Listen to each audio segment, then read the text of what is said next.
Case ಬಂದವಪ್ಪ 24 confirm cases sir 230 active ಯಾವಿಲ್ಲ ಎಲ್ಲ. ಈಗ ಡೆಂಗು ಸಂಬಂಧಪಟ್ಟಂತೆ 24 ಕೇಸು ಬಸವ ಕಲ್ಯಾಣ ತಾಲೂಕಲ್ಲಿ ಇಲ್ಲಿವರೆಗೂ ಪತ್ತೆಯಾಗಿತ್ತು. ಈಗ ಸದ್ಯಕ್ಕೆ ಯಾವುದು ಆ್ಯಕ್ಟಿವ್ ಕೇಸ್ ಇಲ್ಲ, ಯಾವುದು ಹಾಸ್ಪಿಟಲಲ್ಲಿ ಅಡ್ಮಿಷನ್ ಇಲ್ಲ. ನಾವು ಈಗ ಡೆಂಗು ಪ್ರಿವೆನ್ಷನ್ಗಾಗಿ ಎಲ್ಲ ಗ್ರಾಮ ಮಟ್ಟದಲ್ಲಿ ಎಲ್ಲ ಲಾರ್ವಾಲ್ ಸರ್ವೆ ಪ್ರತಿ ವಾರ 2 ಸಲ ಮಾಡ್ತಾಯಿದ್ದೀವಿ.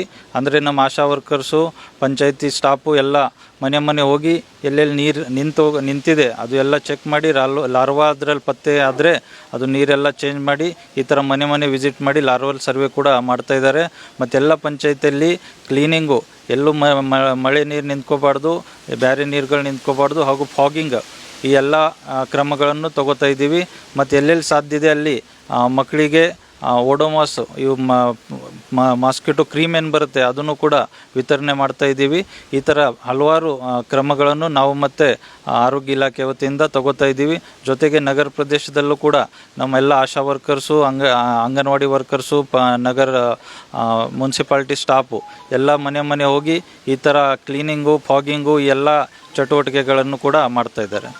ಗ್ರಾಮ ಪಂಚಾಯತಿ ಮಟ್ಟದಲ್ಲಿ ಜಾಸ್ತಿ ಆಗ್ತಾ ಇದೆ.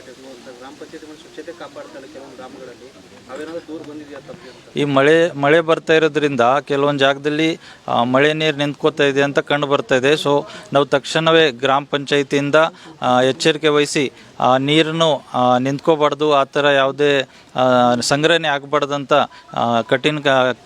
ತಕ್ಷಣ ಕ್ರಮ ತಗೊಳ್ಳಿ ಅಂತ ಹೇಳ್ತಾ ಇದ್ದೀವಿ. ನಾವು ಗ್ರಾಮ ಪಂಚಾಯತಿಗಳು ಕೂಡ ಈ ಥರ ಇದರಲ್ಲಿ ನಿರ್ಲಕ್ಷ್ಯತೆ ತೋರಿಸಿದ್ರೆ ಕಠಿಣ ಕ್ರಮ ತಗೋತೀವಂತನೂ ಕೂಡ ಎಚ್ಚರಿಕೆ ಕೊಟ್ಟಿದ್ದೀವಿ.